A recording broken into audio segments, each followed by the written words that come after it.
process, this out process, that my ship shunned me so bad from getting out, and the people in the higher command shunned me so bad, I had to go to RSO in a different base, get checked in like I was getting new orders there, and then get processed out there. And I didn't get out of the Navy for 2 months late. They had to back pay me that entire time.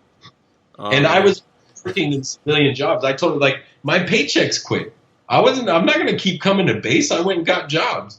And like, it was a huge process. They had to, like, basically extend me for 2 months and then back pay me so they could properly get me out of the Navy. Yeah. That's how bad I was shunted So, I mean, I'm learning that a ton of people have gone through something similar, and it's something that I was in the air wing, so a lot of people didn't. I guess it never got that bad. I did see people kind of write people off. I can see a lot of the hurt, like, dude, you know, you're just going to give up what we had. We were a tag team kind of thing. I saw a lot of that, but I never saw any of as bad as it got with you. But I have heard a lot of it now, especially since it was introduced to me last month or two. But that's crazy. So now you have this sour taste in your mouth. You know, you've gone through the 4 years. You've done some amazing things. You traveled. You created bonds, and and you have this new matureness on you.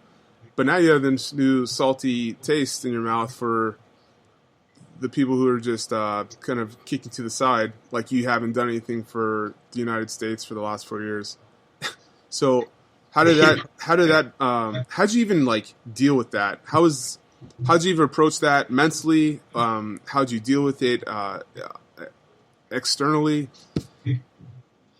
Yeah, you know what? I had a big problem growing up being angry. I had a lot of anger issues growing up, and I was quick to scrap. Probably that comes from my background. I grew up pretty humble means, and there were some pretty rough patches there with parents and stuff. So, you know, you carry some of that with you into, you know, like, you know, you're a psych professional. You understand that kind of thing that can affect people. Mm-hmm. And one of the things I did because of that, because I recognized that myself, while I was in the Navy, I went and sought counseling, like a la Anton Fisher. Like, you know what I'm talking about? Yeah. Yeah, like I got a counselor in the Navy, like, help me with some of that. Like, man, I got anger issues. Like, I get mad quick, and I react quick to people, and, you know, it culminated, man. I had a buddy of mine. I felt terrible about this, but, you know, you're on a ship for a while, close quarters, you start getting cabin fever. We were down in berthing one time messing around, and a buddy of mine walked up and gave me the little, you know, nut slap game, you know, where you use the back of your hand. Quote and game. Yeah, like straight cocked him in the jaw, like knocked him out. And, like, from there, I was like, man, he was my friend. I've done that to him 100 times. And I was like, I can't do that. Yeah. And there was obviously there was other issues before that, but that was kind of like, man, I can't just be hauling off and hitting a friend because I didn't want him to touch me at that moment. And so I went and sought a counselor, and that I did counseling for like 8 straight months with that person. And it really helped me come up with ways to, like, manage stress, you know, just different kind of tools. I started meditating. Meditation helps a lot with stress, and I think meditation is great. And like I said, I think that harkens back to, like, reach out to you might feel out of your comfort zone. You might think, man, I don't need counseling. That's not for me. I don't need yoga, whatever it is, man, give it a try. Don't be closed-minded to things. You never know how something's going to benefit you. And you know what? You might not get anything out of it, but if you're not going to be hurt for trying, go seek some of those resources. And I'll tell you what, man, getting some psychological counseling was probably one of the best things I did for myself. Yeah. And it opened me later in life to be open to it, to do it with my wife for marriage counseling, to do it for other things. And so, you know, like I said, seek help from other people. That's important. That's a lesson I've learned going through all this, is, like, seek help from people. And you never know how something might help. I think getting that professional counseling would really help me deal with a lot of the other stressors I took on, because, who knows, I get in the stress of middle of school and I'm got a paper due and finals are in a couple weeks and I'm freaking out. Like, knowing how to deal with that stress is going to help you reach your goals at the end. And it's one of the most important things, because I guarantee you, whatever goal you set, if you set a professional, personal goal for yourself that you got to work at, you're going to have setbacks, you're going to have failures, and you're going to have a lot of fucking hard work. And that's going to take its toll on you mentally and physically. And you got to know how to approach those things. So yeah, dealing with the stress of it. And I know we kind of got off on a tangent. You asked me how I dealt with the stress of kind of being shunted and stuff. I was kind of at the end of my counseling when all that stuff happened. So I kind of just took the mindset of it. You're like, you know what? This isn't going to affect me long term. I used some of those tools I found in counseling to kind of like, get through those moments where I wanted to be mad at somebody and watch out for the acting the way they were. I had a master chief tell me that if I got out of the Navy that I would fail and I would have to rejoin the military. Like, who says that to someone? It's I'll touch into that soon, but that's kind of a new, and it ties back into the DRB. I have this new tangent of hate for some of the shit that's been said to us while we were in. But yeah, so you learn some of these techniques from counseling. How many techniques did you have to go through before you found the one? I'm still learning. Yeah, it's never ending, because you know what, like I said, you try something, it's not going to work for you. You can't give up. You can't say, "Oh, this is useless. I'm hopeless." You just got to go, there's something else out there. There's something else out there. Yeah, that's right. Like I said, I found, I did, all these different kinds of exercises, and everything from getting out my physical aggression, doing PT, or boxing, or going to doing martial arts, which I've done, that helps, and then but like, to answer your question, before I settled on meditation, I probably had tried it and quit it like 2 or 3 different times. Yeah, I find myself, I'm a practice what you preach kind of guy, and so being that I'm in the profession I'm in, it's hard for me to sit well with teaching people stuff and not having at least tried it or given it a shot. And but I know, because I know it has worked for people, I know to teach some of this stuff. But after I'm sitting here with a sling on my arm, I had shoulder surgery again. And so this was the time I taught myself. I said, I'm going to give myself a shot, and I'm going to go through some of these practices that I've really kind of dove into for the last year. And so that's that mindset that you're saying is like, practice, give it a shot, because you don't know. You have no idea what's going to work for you, and what works for you may not work for the next, and what works for the next may not ever work for you, and it might sound silly.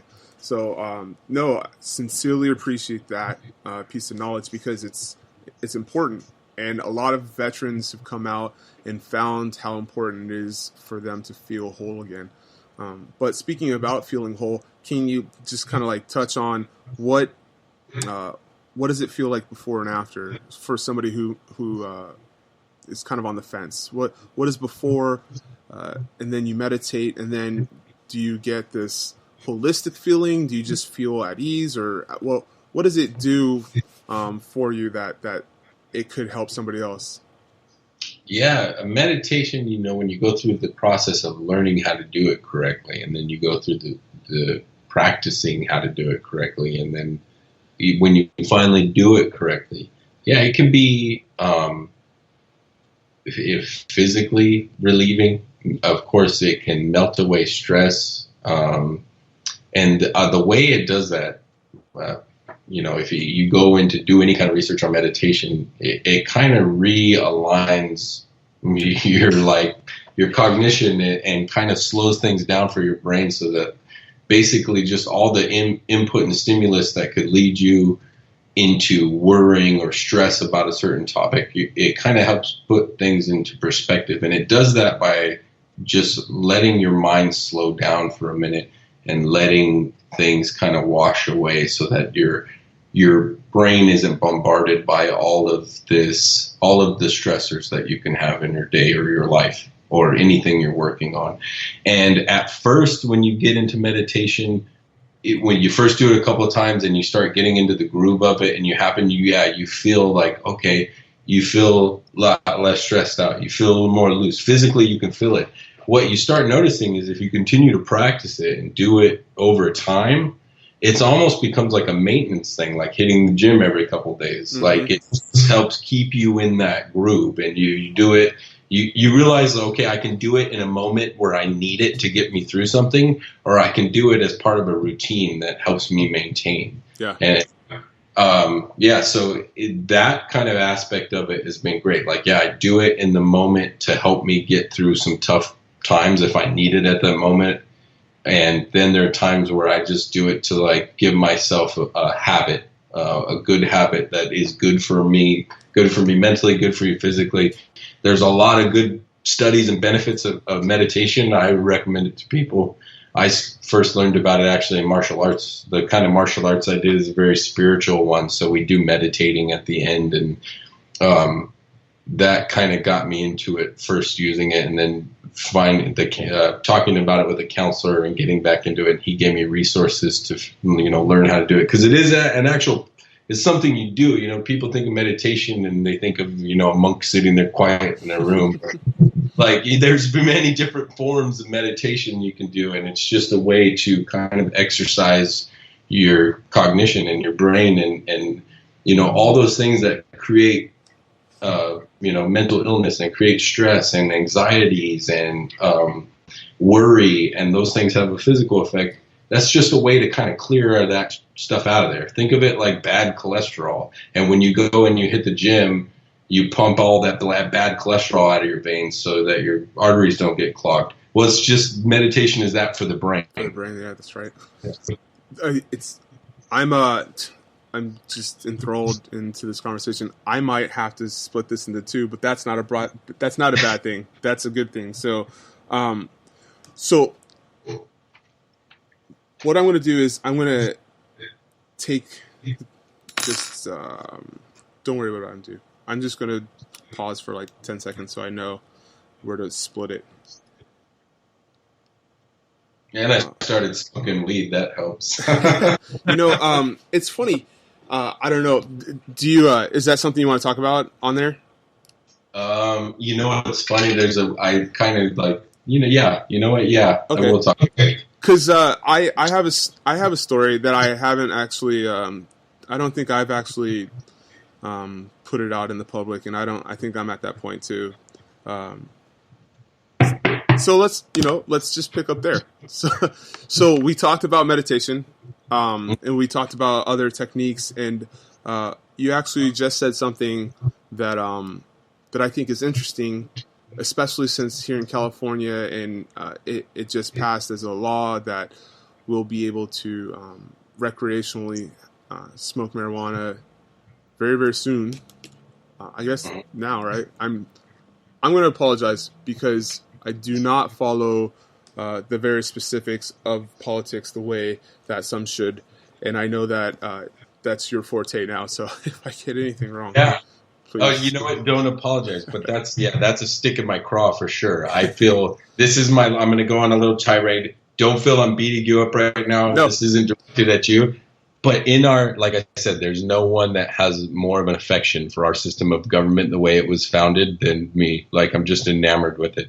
What it was supposed to be, not what it's been, not what our history has made it, but what it's supposed to be. Yeah.